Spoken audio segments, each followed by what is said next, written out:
95º dia, Deuteronômio 32. Escutem, ó céu e terra, e deem atenção às minhas palavras. Que o meu ensino seja como a chuva que cai mansamente sobre a terra. Que as minhas palavras sejam como o orvalho que se espalha sobre as plantas. Eu louvarei o nome do Senhor. Anunciem a grandeza do nosso Deus. O Senhor é a nossa rocha. Ele é perfeito e justo em tudo o que faz. Ele é fiel e correto e julga com justiça e honestidade. Mas o seu povo se entregou ao pecado e por isso ele não merecem ter filhos dele. São gente pecadora e má, povo sem juízo e sem sabedoria. É assim que tratam o Senhor Deus? Ele é o seu Pai que os criou. Foi Ele quem fundou e firmou a nação de vocês. Lembrem do passado, daquilo que aconteceu há muitos anos. Perguntem aos seus pais o que foi que aconteceu e peçam aos velhos que lhes contem o que passou. Quando o Altíssimo separou os povos e deu a cada povo as suas terras, Ele marcou as fronteiras das nações, dando a cada uma o seu próprio Deus. Mas escolheu Israel para ser o seu povo. Os descendentes de Jacó pertencem ao Senhor. Deus os encontrou perdidos no deserto, numa região onde viviam animais ferozes. Chegou perto, cuidou deles e os protegeu como se fossem a menina dos seus olhos. Como a águia ensina os filhotes a voar e com as asas estendidas os pega quando estão caindo. Assim, o Senhor Deus cuida do seu povo. Ele os guiou sozinho, sem a ajuda de outro Deus.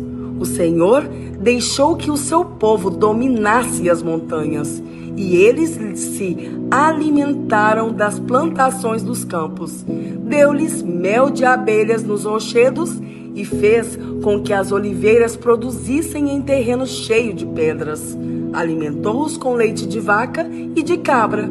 Deu-lhes a carne dos melhores carneirinhos, carneiros e bodes, o melhor trigo e o vinho mais fino. O povo escolhido ficou rico, mas se revoltou contra Deus. Enriqueceu, progrediu, ficou satisfeito, mas abandonou a Deus, o seu Criador, e rejeitou o seu protetor e Salvador. Com seus deuses falsos, eles provocaram a Deus, adoraram ídolos nojentos, e por isso ele ficou irado.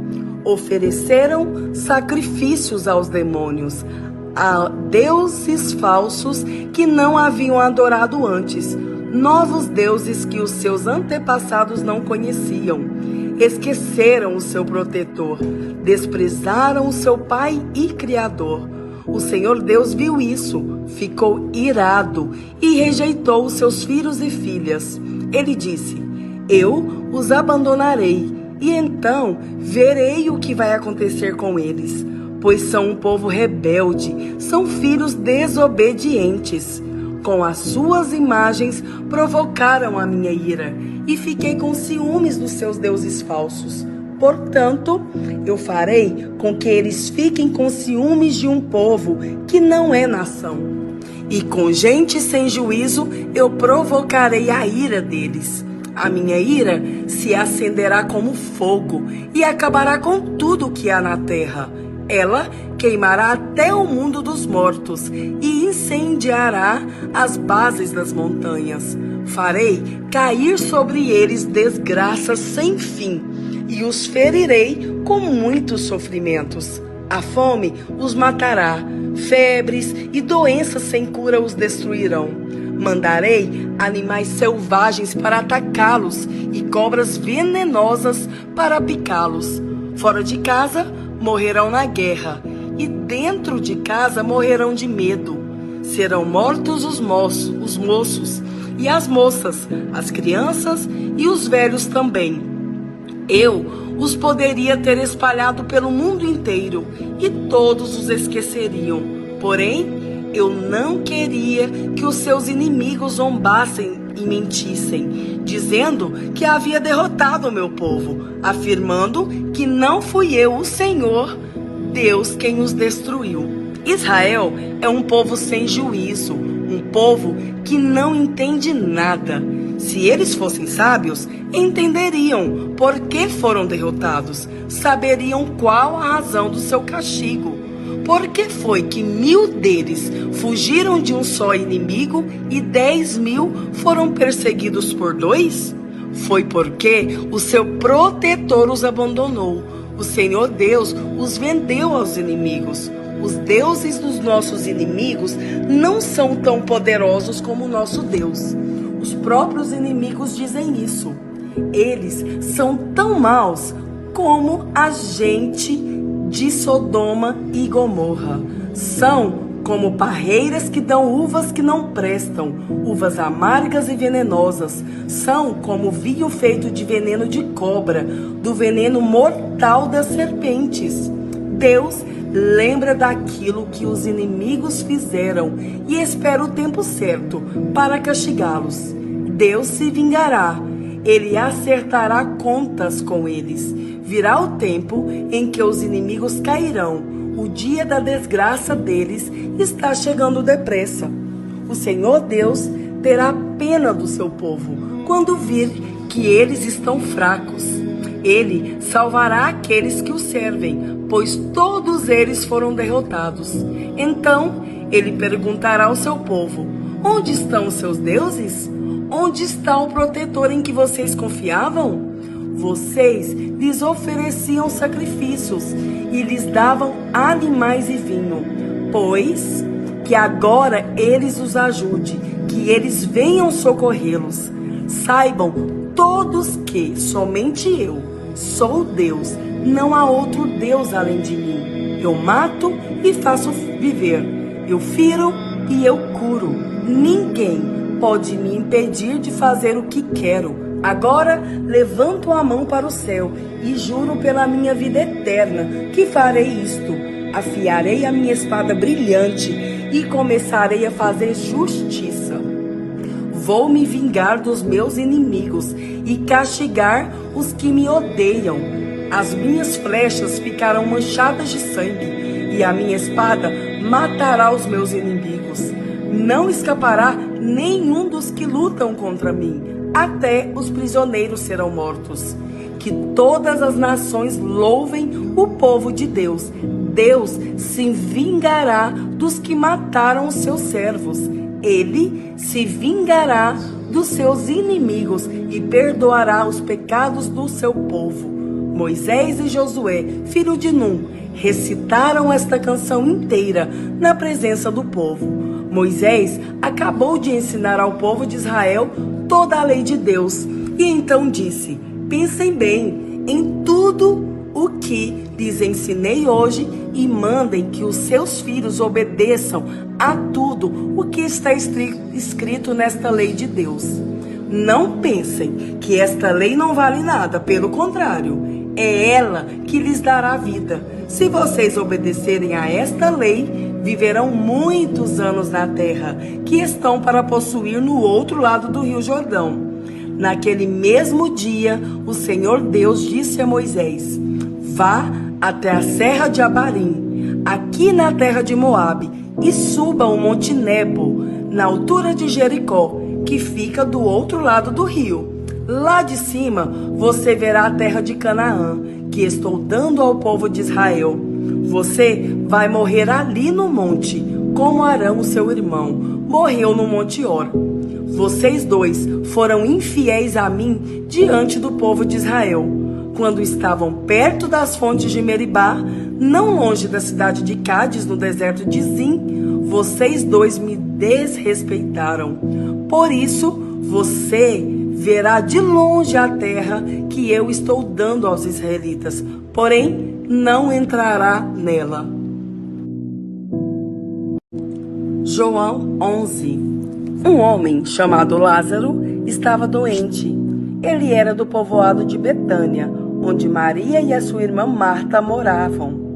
Esta Maria era a mesma que pôs perfume nos pés do Senhor Jesus e os enxugou com seus cabelos. Era o irmão dela, Lázaro, que estava doente. As duas irmãs mandaram dizer a Jesus: Senhor, o seu querido amigo Lázaro está doente.